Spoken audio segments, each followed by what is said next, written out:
In 5, 4, 3, 2, and 1. And welcome everyone to this episode of the Real Leaders Podcast. And welcome everyone to this episode of the Real Leaders Podcast. I'm your host, Kevin Edwards. Joining us today is customer experience futurist, author, and top 40 female keynote speakers of Real Leaders Magazine. It's Blake Morganson. Blake, thanks for being with us today. Hey, nice to be here. And Blake, you're a futurist, but before we jump into the future, we want to hear about your previous experiences. How does your story go? Yeah, so when I left college, I knew that I had big goals for myself. And I went to New York City, where all people with big goals go. And I thought I would be a big publisher working in magazine. I think I saw the movie The Devil Wears Prada. And I soon realized that the magazine and print industry was dying. And I was recruited to work at an events company where they hired people with journalism skills. Spent 5 years there, ended up building an online community there and having my own podcast back in 2008, 2009. And that's where I started focusing on this wonderful topic of customer experience. And since then, I met my super hunky husband, moved to San Francisco to be with him, and fumbled a little bit along the way, worked at a couple startups that didn't work out, worked at a Fortune 100 software company, B2B, as a customer service executive. Didn't love that, did that for 2 years. Realized that what did I love most? I loved writing, speaking, talking with people like you. And so I started doing thought leadership full time, writing for Forbes 6 years ago, started to do speaking, workshops, keynote speaking. And now 5 years later, I have my own business. I've been speaking all over the world about the topic of customer experience. I've written 2 books and I love what I do. And actually with COVID, I had a baby just 3 months ago. And so as a professional speaker, I thought that my business would basically shut down for almost 6 to 8 months of the year. And with COVID, all the events were canceled. And I actually have a ton of business on the topic of digital customer experience. So I've been really busy. I'm grateful. These times are really challenging, but if there's one common thread through when I took you back to New York City and I learned how to be tough, up to today living in San Francisco Bay Area with my family, dealing with what's happening here, which are terrible fires all around us. These are hard times, but I tap into my resilience resource, and things are good for us, and we're grateful, even though times right now, they're a little tricky and complicated. Well, congratulations on the newborns. I know you run a podcast as well. It's Jacob, your husband? I have 2 podcasts, actually. Yes, I have a podcast called the Be Your Own Boss podcast, and that's with Jacob Morgan. And Jacob, we actually met at a conference, how many years ago now? In 2010, 10 years ago. And he works for himself. He's a speaker too. And actually what happened was I was working in corporate America and I was miserable. And I saw this guy doing so well, speaking all over the world, charging good money. And I thought, gosh, having a front row ticket to that experience of his career, I thought, I want to do that too. And I'm really an introvert. So speaking was a bit of a leap for me, but eventually it got easier and easier. And now I'm doing the same as him. And we are collaborating on this awesome new project called the Be Your Own Boss podcast. And head over to byobpodcast.com to learn more. That's right, folks. Now, where have the speaking tours taken you? Give us some insights to kind of how you prepare for something like this, and maybe the message to some of your audiences. So the message is always that if we treat people well, if we make people's lives easier and better, they'll come back. And from a business perspective, it seems like a really simple message, but most businesses don't get it. They don't do customer experience well. And so what I do is I bring a really human message to business audiences all over the world. Simply, if we make people's lives easier and better, if we reduce stress, if we build and curate experiences for other people that we personally would want to have, we will always have a customer. And I've been everywhere from Melbourne a few times to Sydney to I was in Norway in January, February of this year when people were just starting to wear masks on airplanes and pregnant. So that was interesting. I've been all over the US and it's really an interesting time. I keep telling my husband, I don't think that the event industry will go back to the way it was for maybe even up to 5 years.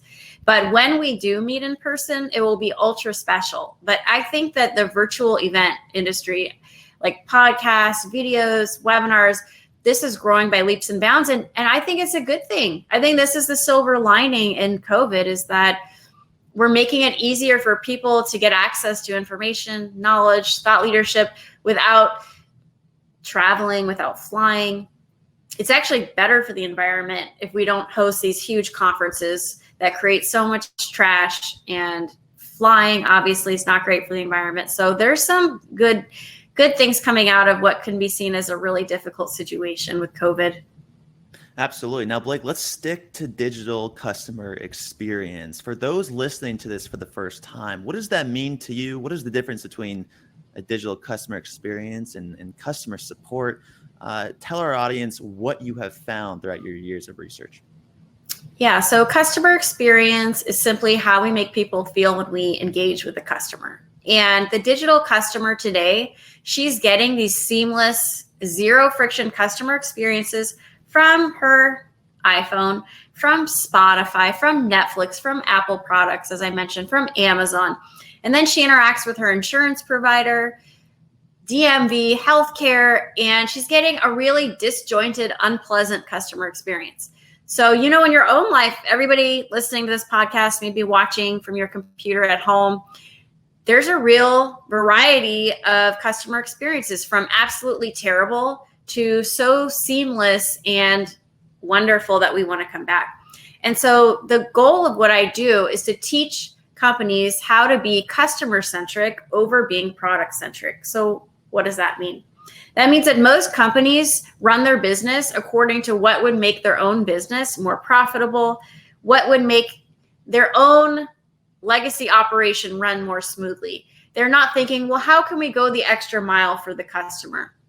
They are product-centric, focusing on themselves over being customer-centric. And I saw this firsthand when I worked at a Fortune 100 company. We literally had our own secret language that we used to talk about our products and services. If a customer came and sat in on our meetings, their eyes would cross because anyone outside of the company wouldn't have any idea what we were talking about. So it's really a simple message. It's how do we meet the customer where they are? And right now, where is that? That's on their phone. That's through digital. And we're still making experiences so difficult for customers, making them come into stores. Even when you get takeout now, they still have you sign a receipt with a pen. Who wants to touch a pen in the age of COVID when you get your takeout? It's the little things that add up to the totality of a company's customer experience. So what type of companies are you working with? And could you provide our audience with an example of how, or a successful example of how a company has integrated some type of digital experience? The best example, you won't be surprised, but it's Amazon. I have been studying this stuff for over 12 years, and I had the chance to go up to Amazon a little while ago. And when I went there with Jacob, my husband, I thought that I would see a magic show, that I would find bunnies being pulled out of hats, because where they were as a company from a customer experience perspective was so far ahead of everybody else. So I flew up to Seattle and I peeked behind the curtain of this magic show, but I was really disappointed because I didn't find any magic show. There were no bunnies being pulled out of hats, no magicians. I simply found an extremely customer-focused company. No matter who I met with, whether it was a manager in the shipping department, or I even met the head of logistics who goes on 2 a.m. drives with his truck delivery people to see how he can create operational efficiencies in the process for employees. No matter who I met with, everyone had one focus, and that was to make the customer's life easier and better. This is very rare for a company where being customer focused is simply in the culture of the company. It's in the fabric. And when I sat in meetings with senior executives at Amazon, we had the chance to do this. I asked their head of service, I said, hey, who's in charge of customer experience here? Like often at companies, you'll have a chief experience officer, a chief customer officer. Amazon doesn't even have a chief marketing officer. The experience speaks for itself. Everyone at the company owns customer experience, and they have made the experience so beautiful that you often don't need to call the contact center, that their DIY service is so good that it saves them millions, probably billions of dollars in costs. And my belief is that you should never, ever, under any circumstances, have to call a company unless you want to. And they really understand that, and they've taken it to such an extreme level that this company's put a stake in the ground on customer experience, and they've got billions of dollars in profits to prove it. Absolutely. And I think it's Bezos, right, that always says, let's leave a chair open for the customer at all times. Yes. Okay, yeah. That's right. He is a customer experience fanatic. This guy jumps out of bed in the morning, excited to serve somebody, and he'll hold executives' feet to the fire. Like there is a rumor of a story around the holidays where he was sitting in a room with 30 of his executives, and he wanted to know how long it took for a customer to contact the call center. And because we all hate waiting on the phone for customer service, it's not a pleasant experience. So he asks his head of service, he says, hey, John, how long does it take for a customer to reach an agent in a call center? And John had that look on his face, like when your boss is asking you for something, you don't really know the answer, but you can't tell them that you don't know. So he says, oh, Jeff, I think it's a minute or less. Jeff says, really? All right, thanks, John. Let's see. Takes out his phone, dials the number for 1-800 customer service, puts the phone on speaker and sits it on the table. And 30 executives sit around and they wait. But 1 minute passes by. And that music for the call center is still playing, but no person. 2 minutes pass by and nobody picks up the phone. 3 minutes pass by and John, the head of service, his face is turning a dark shade of beet red and he's perspiring. And everyone in the room is pretty uncomfortable at this point. It takes 4.5 minutes for a contact center agent to pick up the phone and say, hello, this is Amazon customer service. How can I help you? Jeff hangs up the phone. He looks furious. Not long after this meeting, the head of service, John, resigns from his post. I don't think any of us are surprised by that. My question is, on what planet does the richest man in the world, the most recognizable CEO in the world, care that much about customer service and the customer's experience? It's very rare, but that is the secret sauce. It's simply that commitment to customer experience. So you're suggesting the organization, the products, everything that is in the company should be built around the customer experience. It should be built around what would make the customer's life easier and better. And companies that do that well do very well. And that it sounds very easy, but what does that mean today? That means having gone through some type of digital transformation. And the companies that have been through a digital transformation in the last 5 years are shouldering this COVID thing very, very well. And I did a research report on 7 companies that had been through a digital transformation and if the digital transformation had any financial ROI for them.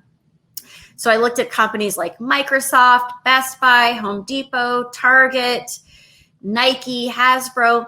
All of these companies did very, very well when it came to stock price, share price growth rate. Microsoft has grown in the last 5 years. Their stock has gone up 211%. Home Depot and Best Buy fared very well. Target, very, very strong numbers. Because Target was, if you think about it, already doing these things that lends itself to a touchless customer, like curbside pickup, like delivery. And now companies where it would have taken them a year to go through a digital transformation, they need to do it in a month and they're scrambling. So it's interesting to see 2020 unfold because we're all forced to go through a digital transformation of some kind. And some companies are doing it elegantly and others very awkwardly, from remote employees to dealing with a customer that doesn't want to touch you or see you in person. So like, do you work with these organizations? Do you have like a playbook or a strategy that one can follow, or one that's listening to this that they can take from your playbook and use tomorrow to improve their digital customer experience? Most of what I do is speaking.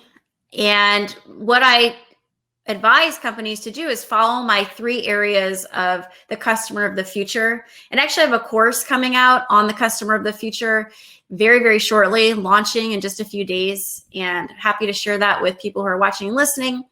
But it's based on the book I wrote, The Customer of the Future. And the 3 areas are psychological, technical, and experiential. So the psychological piece of an experience framework is stuff that's invisible almost, and it's free. It's mindset. So Amazon, they jump out of bed excited to serve the customer. It's culture, because how we treat employees really has a significant impact on customer experience and our bottom line. And also, thirdly, leadership development. So how do we make training our leaders, operationalizing leadership development into our company strategy? Do we do that well? Do we simply hire people from the top companies and hope they can replicate that great work at our company? Well, it turns out that great companies don't leave it to chance, and that training and onboarding is truly a part of their leadership development strategy. So that's a psychological piece. The second piece is the technical piece. So technology isn't everything, but for today's most beloved customer experiences, technology is a big piece of it. In the age of COVID, it's probably 80% of what you do is just simply the technology experience. And so in this piece, you've got to have your digital transformation set up. We've got to think about how we can start using big data, analytics, AI, and machine learning, all of these things that have become the best friends of the world's most customer-centric companies. Talking about personalization. So how do we know our customer? Many customers today expect you to know past purchases, expect you to anticipate their needs. And those are some of the big pieces of the technology strategy. So we've got the psychological piece, invisible stuff, culture, mindset, leadership development. We've got technology, digital transformation, big data, putting machine learning and AI to use to get to know the customer better. The third piece, so psychological, technical, third piece is experiential. And in this bucket, we have areas like marketing and customer communication, and having a data and ethics mission statement. So how do we protect customers from themselves? How do we go above and beyond, not just with serving a customer who expects a zero friction customer experience, but taking care of a customer that is not reading the terms and conditions? And I've actually heard there's been more hackers and more data breaches in the age of COVID than before, because all of us are sitting online, putting information on the internet, and so we're a target. So again, these 3 areas are what I recommend: psychological, technical, and experiential. And if you do these 3 things well, you've got a definite leg up on customer experience. So Blake, I'll give you an example. I've got this nice Hawaiian spot just right down the street, and they do a great job. When I come in, they know me by name. Is it a restaurant? It's a restaurant. Oh, okay. Yeah, it's a restaurant. It's some of the best home-style Hawaiian, best Hawaiian food in San Diego. Okay. So I come there, and they'll hit me with a couple things, hit me with a couple emails, but I'm sold basically because I come in there and they know me by name. You know me by name, I'm probably going to come back. So there's a threshold that they reached that got to me and said, okay, we remember Kevin's name. He's going to come back to us. Is there a threshold in that 3-piece digital customer experience formula that one has to reach where you've seen that is definitely going to get a customer to come back? I think knowing the customer's name is table stakes, but I'm happy that San Diego Hawaiian Eatery knows your name. I mean, that the fact that you think that's special really shows how low our expectations are when it comes to how we're treated. I mean, at this point with technology and the things we have access to as a business, we can do much more than simply know your name.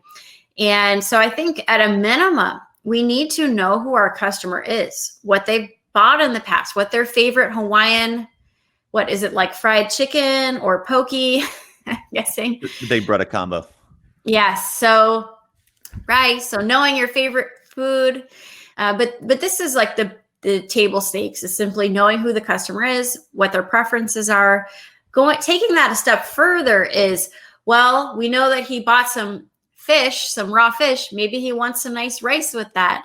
Or maybe he wants a cold beer because that makes sense with that product that he already bought. So it's taking it a step further. We use technology in order to do this because it's very hard to scale this level of personalization.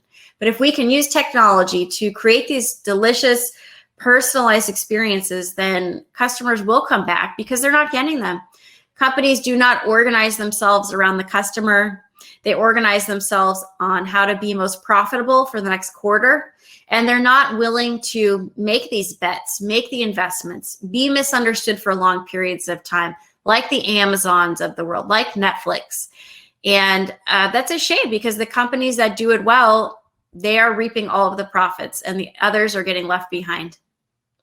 So what's next that you're excited about? You mentioned you threw around some automation, threw around some AI. What technology sticks out to you that's out there right now that's going to be adopted soon, that's really going to have this transformational shift?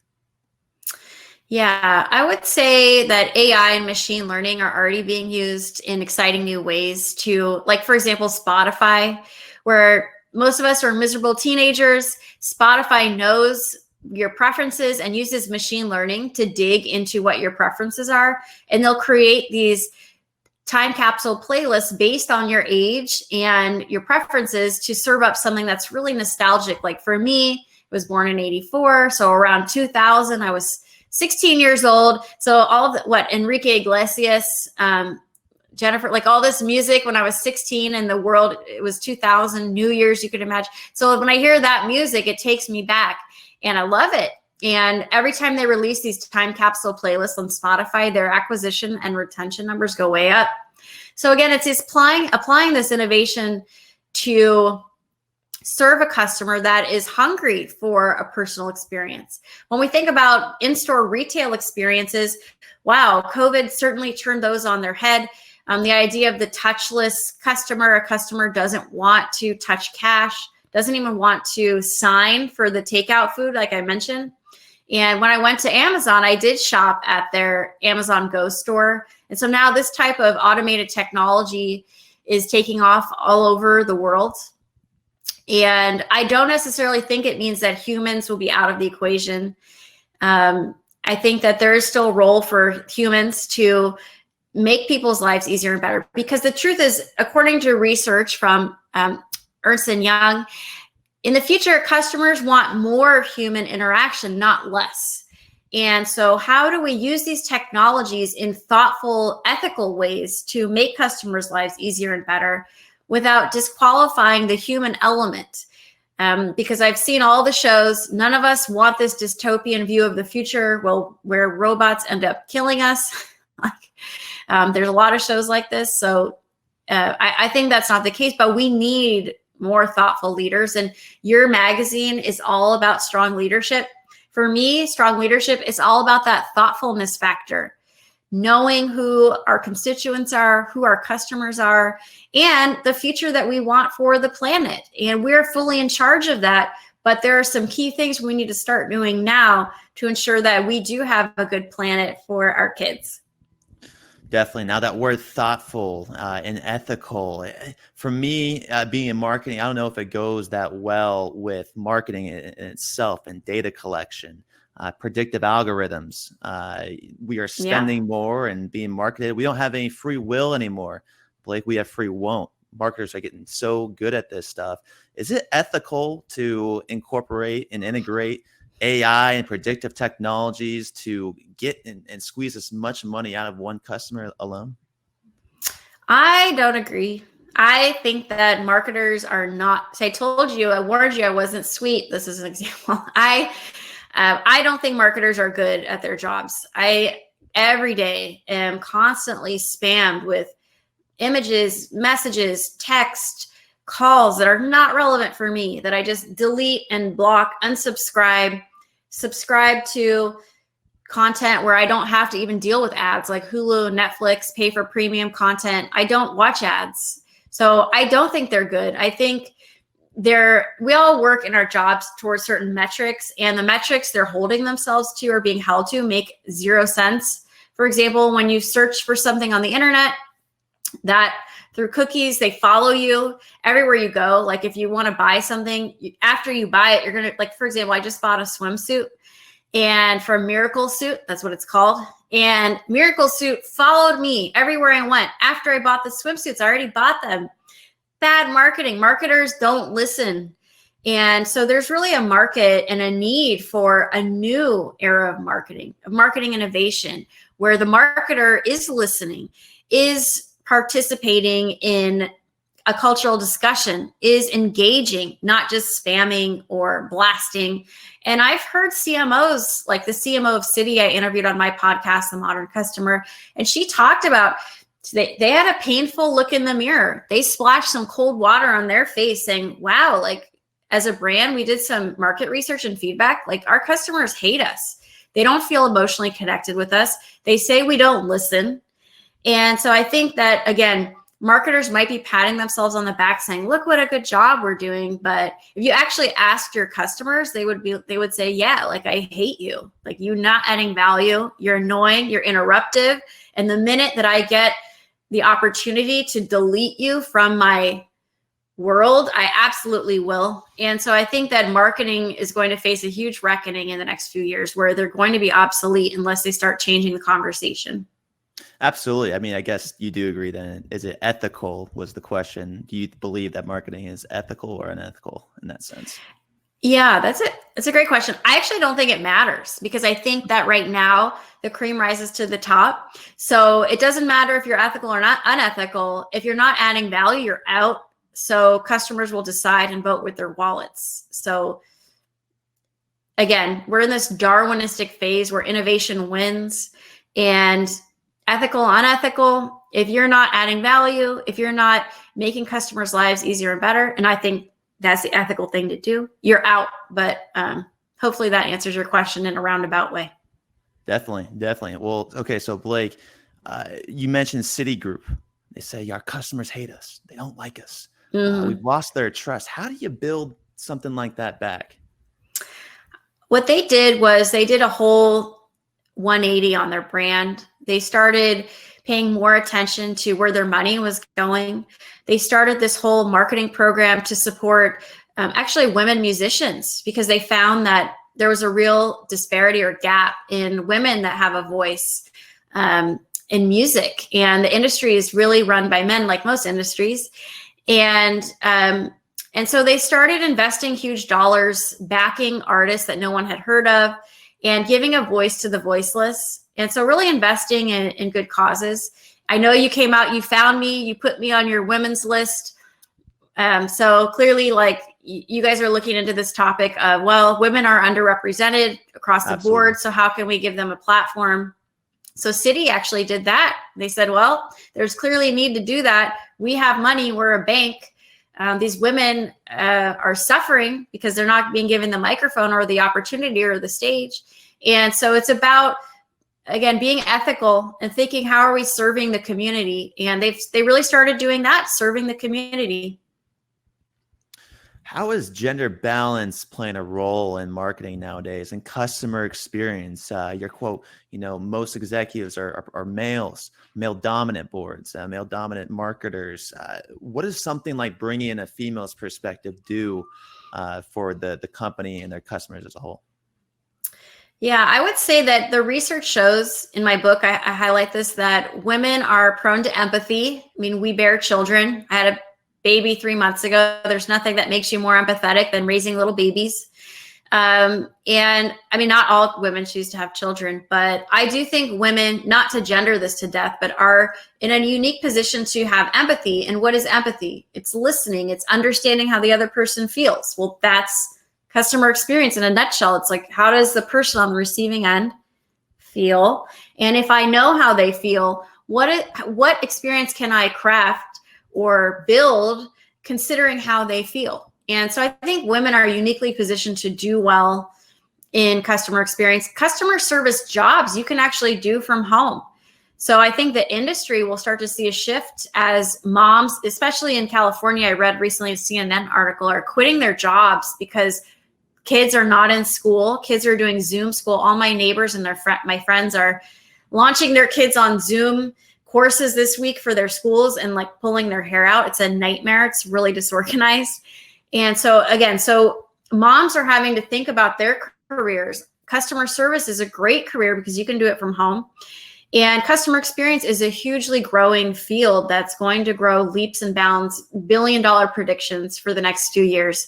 So I always encourage people, young people, they email me, how can I do what you do? How can I be a speaker?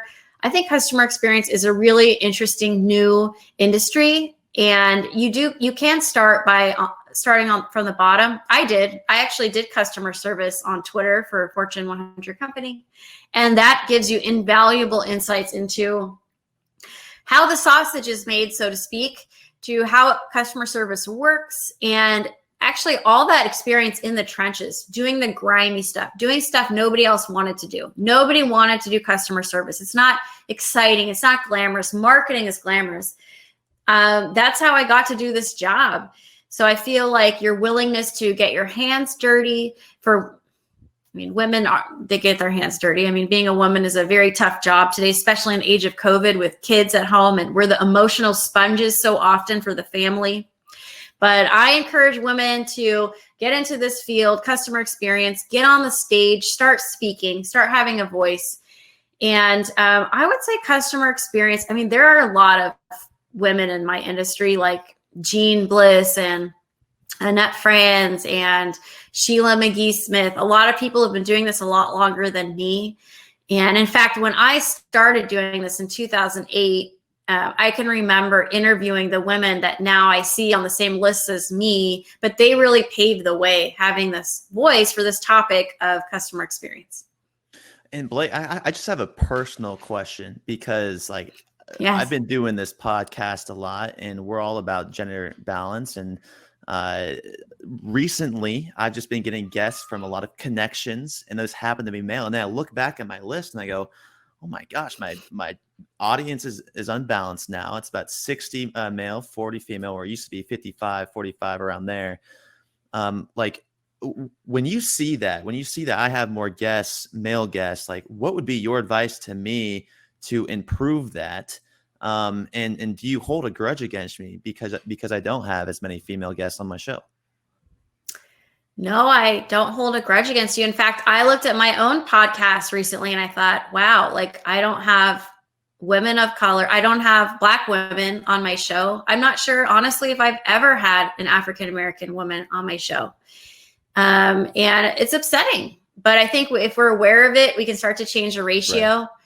So, my husband is in the same boat. He realized I'll often point out to him, wow, it's all white men on your website endorsing you. Jacob, that doesn't look like it's just pointing it out and then working to fix it.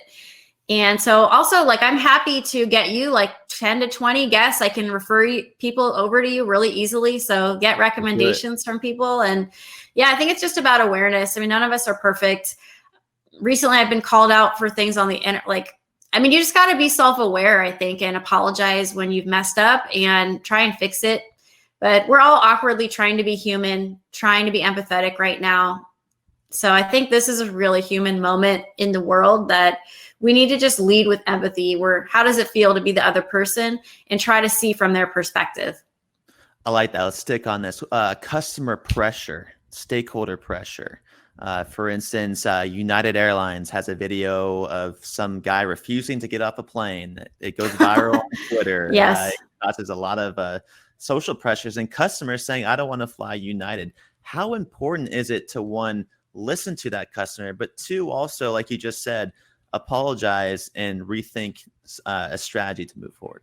What's your advice? Yeah, that's a great example. That guy, he got hit on the head. He was bleeding. He walked off the flight bleeding. Airlines are a disaster with customer service and customer experience. And I think the right thing to do is apologize right away. Hey, we messed up. And that's what United got wrong. Oscar Munoz did not apologize right away. He has since left United, not a surprise. But yeah, airlines are, I mean, they're in trouble right now. Forget customer service. Like, they don't even have customers. So it's a reckoning point for the airline industry. I would say that they are one of the most hated industries because they're all about profit. And until they change and they stop being all about quarterly profits, it's going to be tough for them. But it's a tough road for them now. So they're going to have to start to look toward innovation. And I think I got so caught up, you mentioned United, that I didn't answer your question. Tell me if I answered your question. If not, which part did I not answer? I think you answered it great in terms of social pressures. What about how would you fix something like that? You said apologize.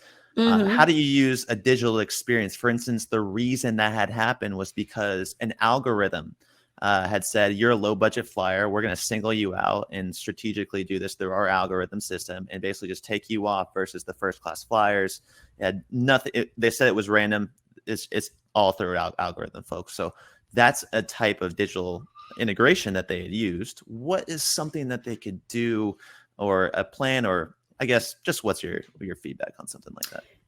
Yeah, airlines, I know people. I know I don't want to seem like a braggart, but because I'm in the press, I do know people at United. I've talked to them. I've reamed them personally for experiences. And what you learn is the airline industry, it's a tough business to run. It's very expensive to operate and fly a plane. And they make all their profits off of business class. Those people are spending 10, 20, 30 grand on a flight. So that's where they make their money, is off the business class. They're top customers. So they don't care about, they say they care about coach, but they don't. I'm not saying United. I'm saying most of these airlines, they have to make a profit. I understand, as we live in a capitalist world, they have to make a profit. But how low are you going to go to make the profit off of that coach customer that's already being squeezed? And we're talking about non-COVID times. That doesn't fit in the seat, that the internet doesn't work. They don't get snacks anymore. This airline stewards and stewardess are grumpy, frankly. They're not happy at work. They're not treated well. You get kicked off of flights. So they have a long way to go to rebuild. And it's tough. I understand, for a business class traveler, United does a pretty good job. They fly globally. They treat you well. The food is good. The seats are nice. They've done this Polaris rebranding. And that customer is probably happy. But what are you going to do? I think you have to own that you only cater to this business class customer, or you need to get to work to talk to your customers and find out what do they hate about the coach experience. Because I'm not sure if these airlines would have a business without coach, and there are other travelers that might not be that top loyal traveler. Love it. Blake, you mentioned example Bezos being a great leader, someone who is customer centric, and Munoz, who did not apologize for something like that. In your perspective, maybe bad leadership. What does it mean to be a great leader in today's digital age? I think it starts with being a great listener. And most executives are not. Listening is hard. It can be scary. The other person might say something that frankly you don't want to hear. But from the most innovative companies in my research, that's what I come across again and again. When I met with the CTO of Sephora, who goes on listening tours, who in his first 6 months on the job didn't talk hardly at all. He just listened to the new chief customer officer of Cisco, Maria Martinez, came from Salesforce. She talked about a listening tour. So I think that it starts with just being a really good listener. I always say this phrase, read the room, because most people don't. They only care or are capable of caring about what they can see in front of them and what is interesting for them. And increasingly, we need leaders that have empathy, that listen, that really care.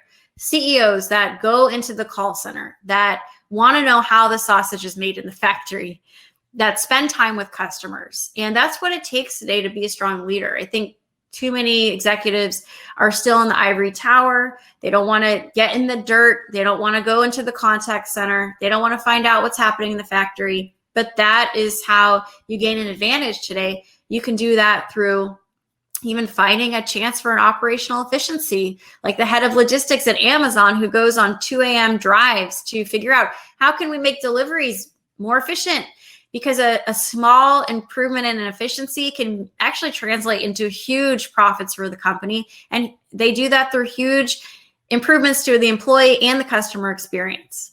So again, it's about listening, and it's about actually being in the factory, understanding what's happening on the ground floor. Listening, being in the dirt, understanding your customers, important traits of a good leader. Blake, the last question to you today is, what is your definition of a real leader?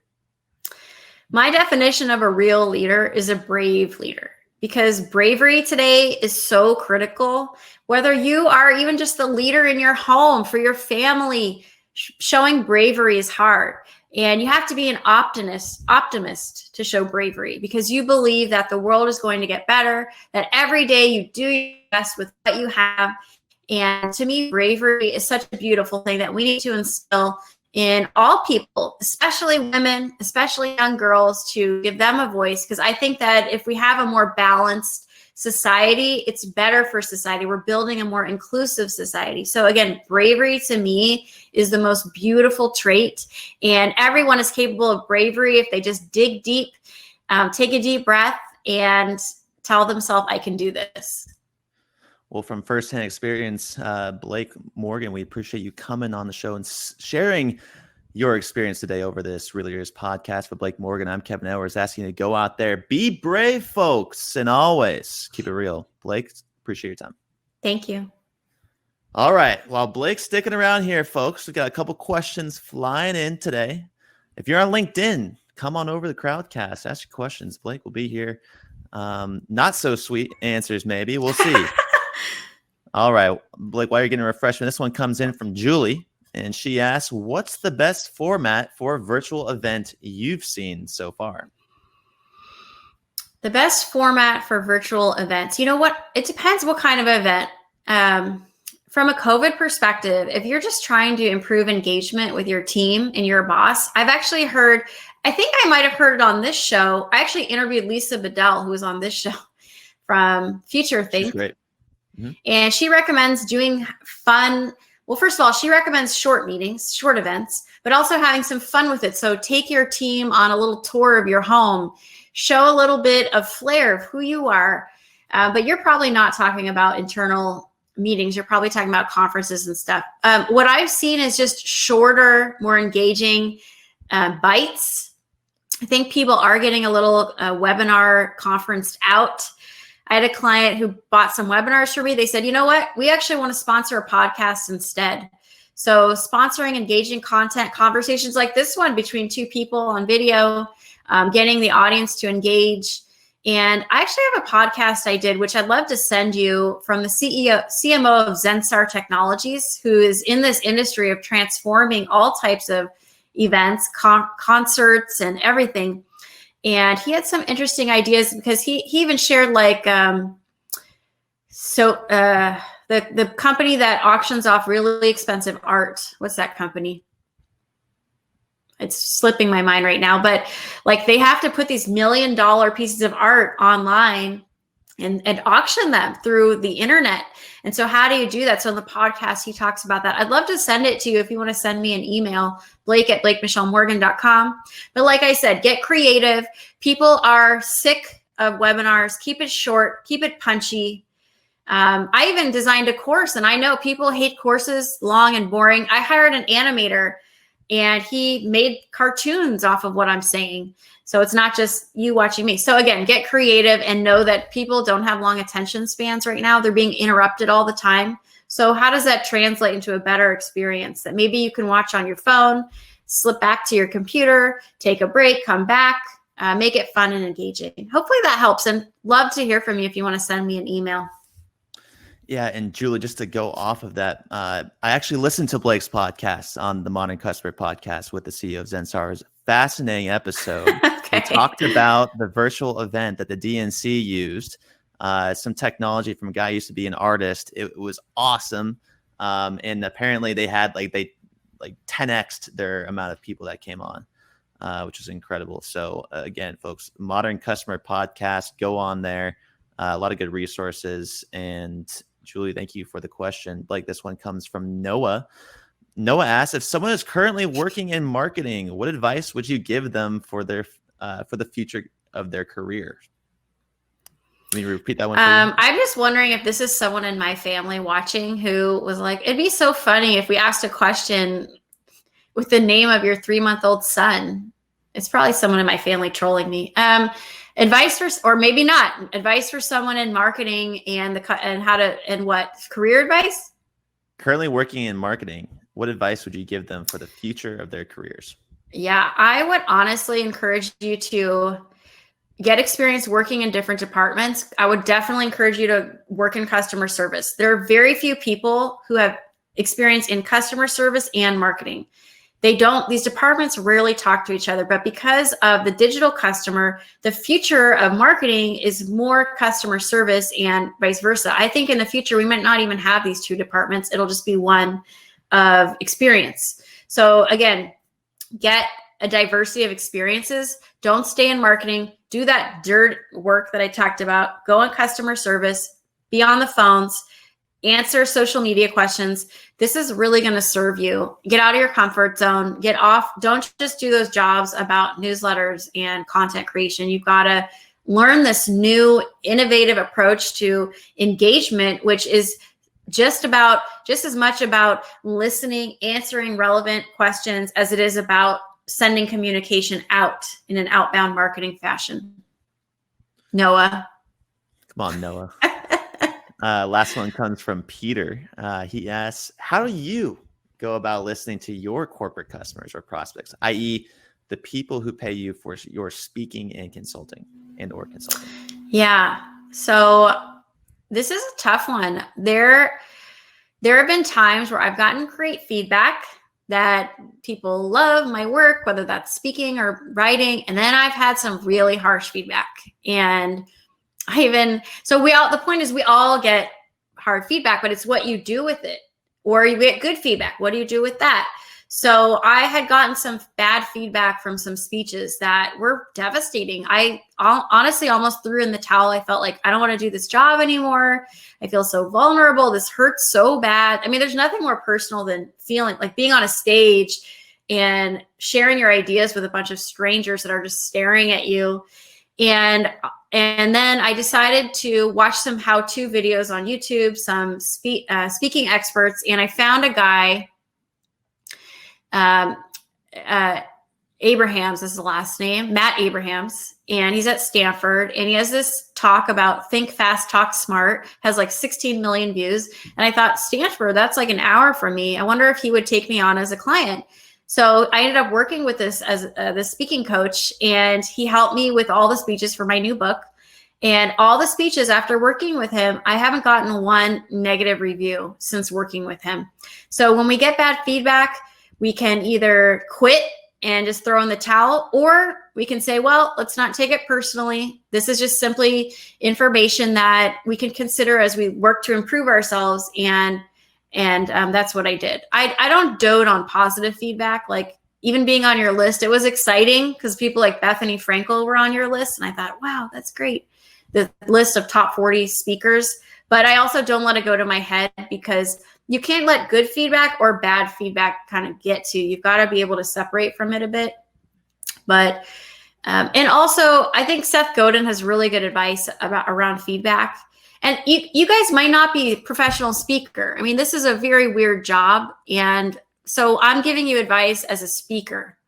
But it is important if from people you respect, take their feedback and work on it.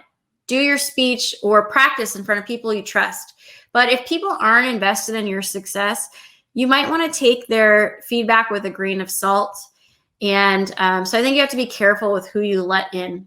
But I do ask for feedback, and it can hurt sometimes. Sometimes it feels good. But again, I try to be somewhat separate from it so as not to internalize it, because that's where you get into trouble.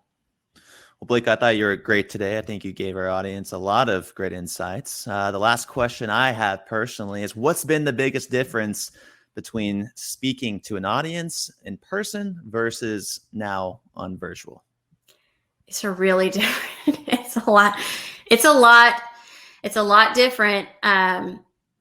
When you're speaking on a stage, first of all, there's actually a lot of advantages because you have body language and there's a different energy in the room. People are excited to be there. They're not usually multitasking. Like some of the people listening to this, they could be mopping their floor right now. I can guarantee you at a conference, no one's mopping the floor.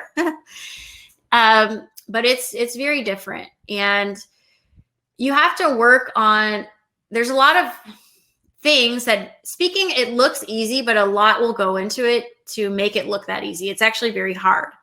From smiling, eye contact, speaking slowly, projecting your voice. The more people in the room, the slower you need to speak. You can't speak monotone. It's also the structure of the speech is different, or can be different. I'm giving you more like speaking advice, but yeah, speaking like right now, honestly, I'm looking into a camera right now. I'm not looking at my laptop. So like I'm not, unfortunately, like I'm not seeing your face right now. And I wish I were, because that actually helps to get, so you're not getting feedback from the audience in the online portion. I can't see Noah or Peter that asked the question or Julie. So I actually really like when I get to a conference in the morning, I like meeting people in the audience before we go on to create a connection. And I do look people in the eye.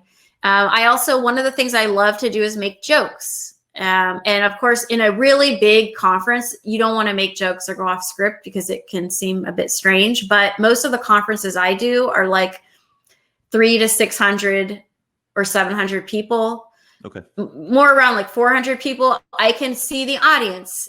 I'll ask the audience something. I'll pull them. They say something funny. I'll banter with them a little. And I think the biggest moment, the best moments on stage are from more intimate conferences where you can engage with the audience and you get that feedback. But Jacob and my husband and I are going to do a whole course on speaking because it's really a hard thing. We have some podcasts we've done on how to do it well. I have to say, speaking here is much easier than flying. So one thing I also didn't mention is when you go to a conference, the hardest part is getting there. You got to fly there. You've got to stay in a hotel. How'd you sleep? Are you stressed? Right. Are you not? So you've got like, is your shirt pressed? I mean, right now I have on jean shorts. You can't see, I have socks, no shoes. It's such a big topic. It's hard to give you. I'm trying to give you a couple nuggets, but happy to talk about this with you offline too.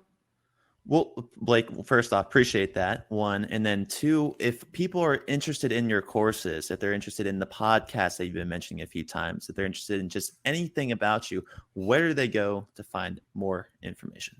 Thank you. Yes, visit me at blakemichellemorgan.com. Love to share all this stuff with you. Wonderful. All right, folks, you heard it here first from Blake Morgan. I'm Kevin Edwards. Thank you for tuning into Crowdcast and LinkedIn today. Folks, stay tuned for the next episode. Blake, thank you so much for your time. Thank you.